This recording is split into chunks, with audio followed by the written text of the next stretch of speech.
Buongiorno a tutti, sono Mailena Vocal Coach e ho dedicato tutta la mia vita allo studio e all'insegnamento del meraviglioso strumento chiamato voce. Mi occupo di formazione vocale a 360 gradi e il mio lavoro si divide principalmente tra Europa e Stati Uniti, anche grazie al supporto telematico e alle lezioni online. Attualmente mi trovo a Boston, ragion per cui vi raggiungo con questo video. Molti di voi saranno portati a pensare che il mio lavoro sia limitato al mondo del canto, la massima espressività vocale dell'essere umano.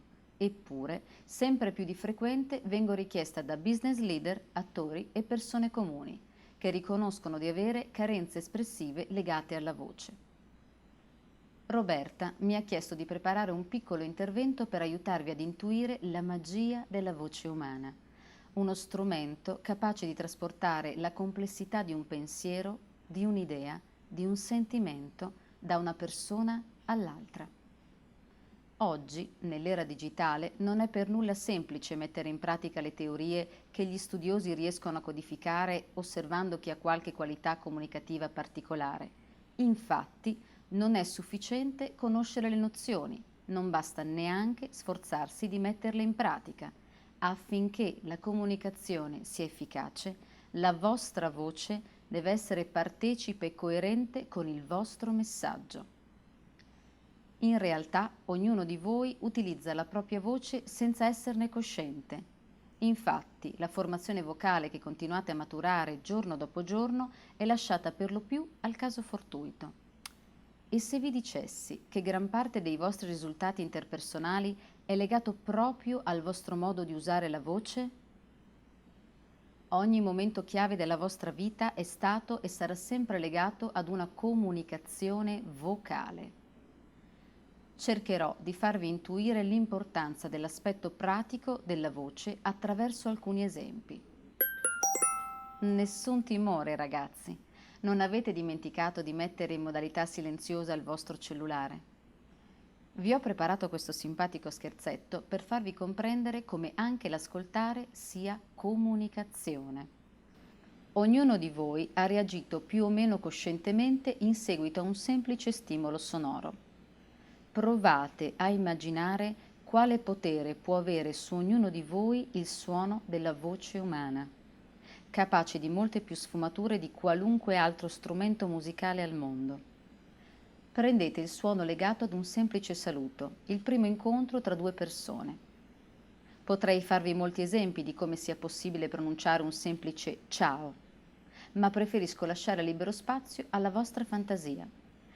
Ognuno di voi è sicuramente in grado di pensare ad un ciao pronunciato in decine di modi diversi, ma se poi prova a metterlo in pratica, dando voce al suo pensiero, probabilmente il risultato sarà ben lontano dalle aspettative. Perché l'immaginazione sembra riuscire a superare la realtà? Da dove nasce questa difficoltà? La risposta è complessa.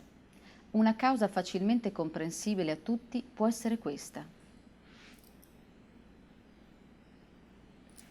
Quante volte vi hanno chiesto di abbassare la voce o di fare silenzio quando non era necessario? In seguito a questo ed altri stimoli sociali, ognuno di noi ha dimenticato come mettere in pratica tutte le potenzialità espressive della voce, impoverendola sempre di più. Si può dire che, crescendo, si impara a non usare la voce.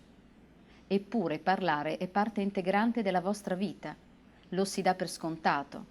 Ci si accorge di quanto la voce sia importante solo quando una laringite ci rende afoni o nascono dei problemi vocali. Io sono qui per aiutarvi a guardarvi dentro e riscoprire quanto l'aspetto teorico della comunicazione necessiti di una vocalità consapevole, non tanto per ottenere un successo lavorativo o una buona carriera, ma per la propria realizzazione di vita personale. Non è sufficiente essere preparati, essere ben vestiti, avere il telefonino di ultima generazione o l'automobile ultimo grido. perché questi elementi sono l'illusione creata dal bravo prestigiatore. La vera magia è nella voce. Voglio concludere con un esempio pratico, capace di farvi comprendere come il modo di utilizzare la voce sia effettivamente la causa del successo o dell'insuccesso di ogni comunicazione. Se preferite, potete chiudere gli occhi. Immaginate un appello di esami qui, in questa università. State assistendo all'esame di qualcuno che non avete mai visto prima. Un candidato vi sembra a suo agio, ma anziché rispondere puntualmente alle domande, le argomenta con un certo savoir-faire. La votazione finale vi sorprende, la ritenete superiore a quanto meritato. Un altro candidato vi sembra nervoso, eppure risponde precisamente e puntualmente a ogni domanda. Anche in questo caso la votazione finale vi sorprende, la ritenete inferiore alle aspettative. Questa può essere la differenza tra il saper comunicare efficacemente e un risultato insoddisfacente. Non serve conoscere tutta la teoria, bisogna anche essere capaci di comunicarla agli altri nell'aspetto pratico. Questo si ripeterà ogni giorno, in ogni comunicazione interpersonale, amicizie, colloqui di lavoro, rapporti familiari e relazioni amorose. Ogni volta primeggerà non il migliore, ma chi è in grado di comunicare al meglio con le altre persone, anche se meno bravo, bello o preparato. Questa, in definitiva, è la differenza tra il sapere e il saper essere. Così come i genitori parlano al mondo attraverso i loro figli, io parlo al mondo attraverso i miei allievi. Tutto il mio lavoro è legato a ripristinare le capacità comunicative vocali innate. Per questo ho chiamato il mio metodo di insegnamento Inborn Voice, la voce innata.